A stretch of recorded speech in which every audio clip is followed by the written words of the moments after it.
Okay, we will now advance 3 weeks to the fourth and final meeting of the Pandemic Emergency Board on December 18th, 2019. Okay, thank you for reconvening, and let's get an update from Dr. Rivers. In the last 3 weeks, case numbers have continued to grow exponentially. We now have an estimated 4.2 million cases and 240,000 deaths. Almost every country is now reporting cases, and those who aren't may simply not have the resources to conduct surveillance. We don't see any change in the rate of rapid spread, and models estimate that we could have more than 12 million cases and close to 1 million deaths by mid-January. We're not sure how big this could get, but there's no end in sight. Financial markets are universally down by 15% or more on the year. Fear of a catastrophic pandemic and uncertainty about the capacity for governments to respond and remain viable are fueling investor uncertainty. We have called this meeting today because of major strategic problems around communication that are happening globally. And here's a media debate that just happened on air today.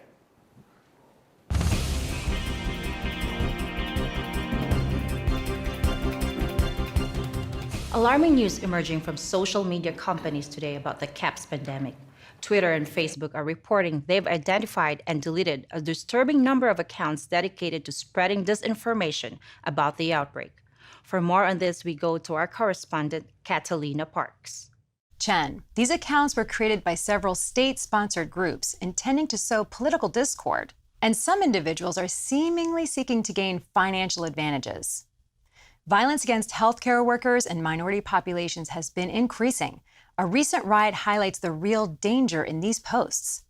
Countries are reacting in different ways as to how best to manage the overwhelming amounts of dis and misinformation circulating over the internet. In some cases, limited internet shutdowns are being implemented to quell panic.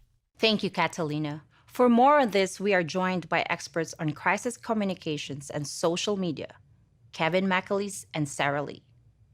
To me, it is clear countries need to make strong efforts to manage both mis- and disinformation. We know social media companies are working around the clock to combat these disinformation campaigns. The task of identifying every bad actor is immense. And experts agree that new disinformation campaigns are being generated every day. This is a huge problem that's going to keep us from ending the pandemic and might even lead to the fall of governments, as we saw in the Arab Spring. If the solution means controlling and reducing access to information, I think it's the right choice. I agree with Kevin. This is a big problem and doesn't even account for the massive amounts of misinformation being generated by legitimate users about the pandemic. But it's not just trolls who are spreading the fake news. It's often political leaders themselves. Who's to judge what's real or not? Would we trust every government to separate truth from lies? I think this is more than just keeping the bad information out. It's also about making sure real public health information reaches the public. News is found from outlets other than social media. News organisations, public health groups and companies need to help people take the right actions to protect themselves by promoting accurate, real information about the outbreak.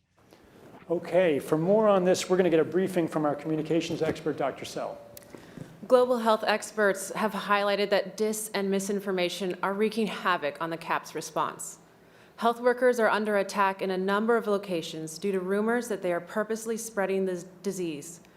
And response efforts in many places have had to be suspended because of concerns around violence. Pharmaceutical companies are being accused of introducing the CAPS virus so they can make money on drugs and vaccines, and have seen public faith in their products plummet. Unrest due to false rumors and divisive messaging is rising and is exacerbating spread of the disease as levels of trust fall and people stop cooperating with response efforts. This is a massive problem, one that threatens governments and trusted institutions. Polls have shown that mis- and disinformation are ubiquitous. At least 90% of the public has been exposed to these messages. At the same time, misinformation messages come from a variety of sources, even government officials. And often governments are contradicting one another. We know that social media is now the primary way that many people get their news.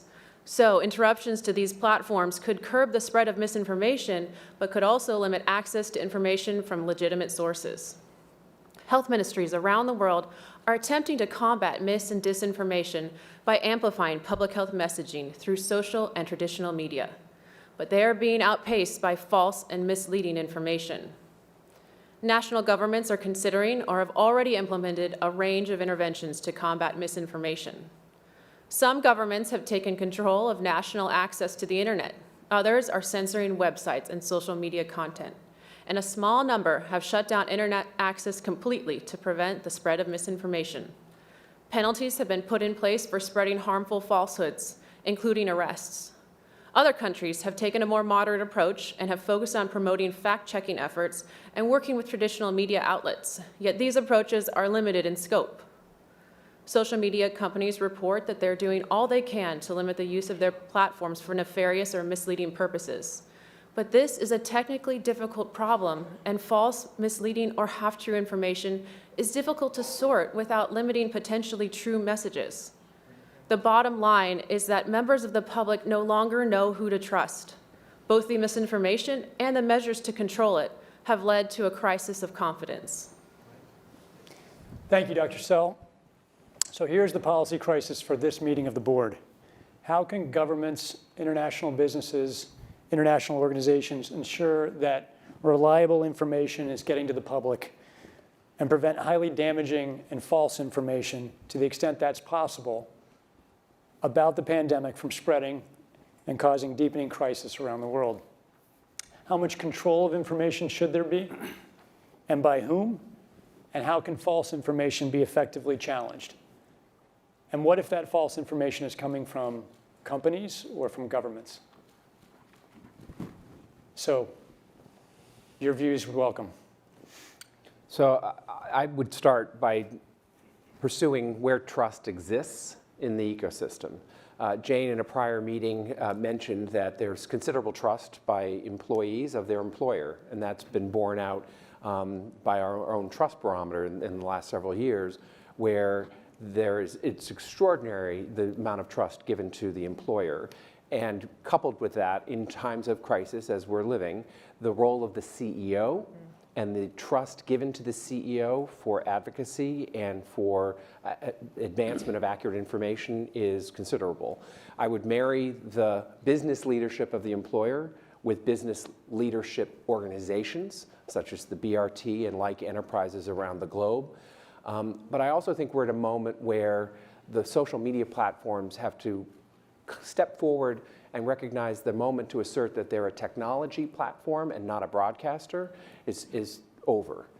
They, in fact, have to be a participant in broadcasting accurate information and partnering with the scientific and health communities to counterweight, if not flood the zone, of accurate information, because to put the genie back in the bottle of the misinformation and disinformation is nigh impossible. So flood good information. Okay, others, yeah, Jane? Yeah, so can I agree with that? And my fact, it did come from the Edelman Trust Index, you'll be pleased to know, but also borne out by the work I've done as a CEO in my time. Can I also add that I think there are real technology opportunities here. I personally do not believe that trying to shut things down in terms of information is either practical or desirable.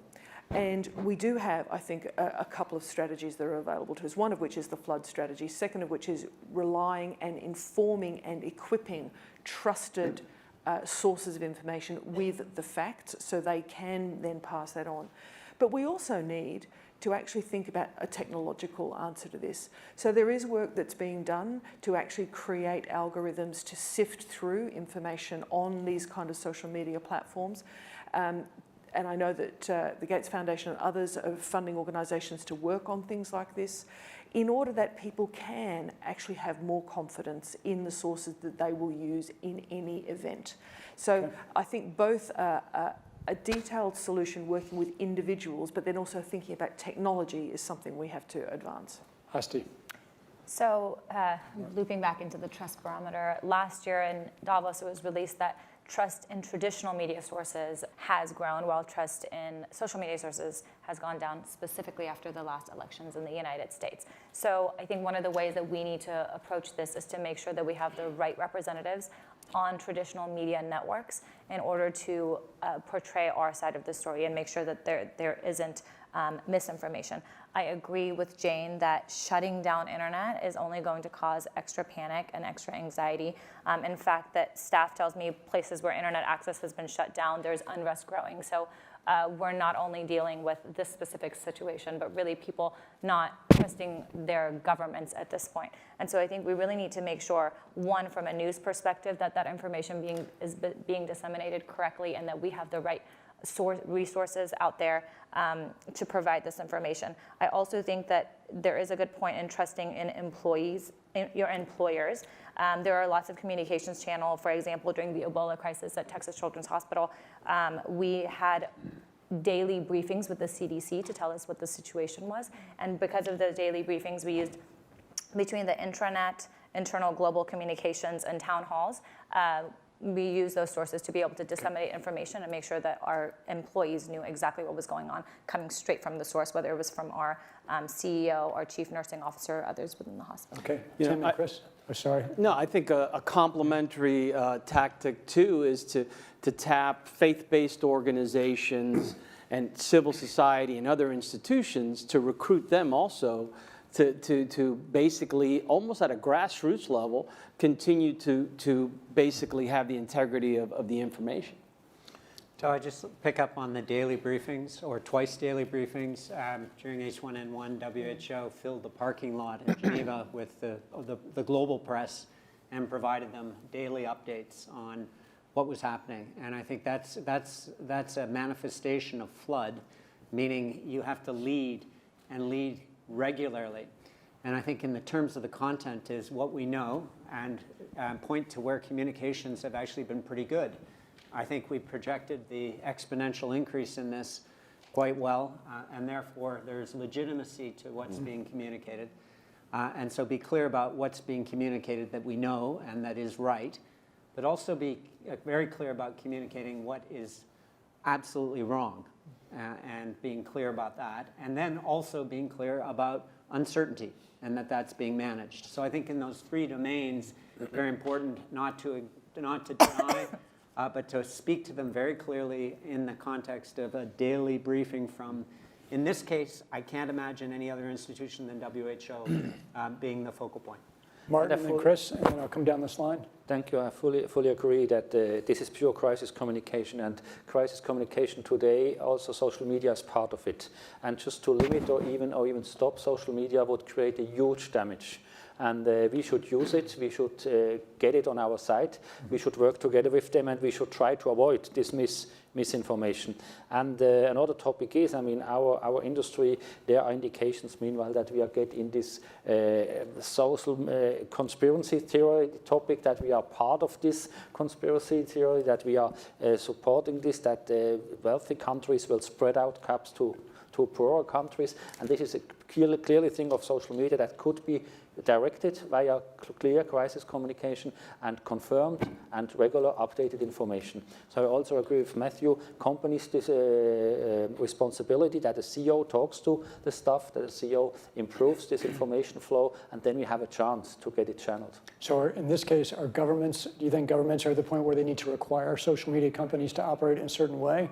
I hear you saying social media companies should not be impaired. Yep. But do they need to operate under different conditions? I think Matt alluded to that as well. Yes, I would say there are specific conditions now, and we have to find a way to cooperate and we have to find solutions for this, but not to hamper them. Chris? So I just want to build on Ed's comment about the importance of civil society and faith-based communities. I think, in addition to employers, people trust their neighbors, trust their local community organizations. With 3 million cases in the Americas, you know that local communities around the countries have been responding, whether it's to manage daycare so people can stay in school or go to work. So while the social media can provide better quality information, I think actually local community organizations can help individuals understand how to filter out some of the noise and to act on the good information that's there. I think it's an important lesson that we've learned recently. We're learning as we speak in East Africa with the Ebola outbreak. If you don't have the community trust and engagement, you can't deliver even effective countermeasures, even when you have them. So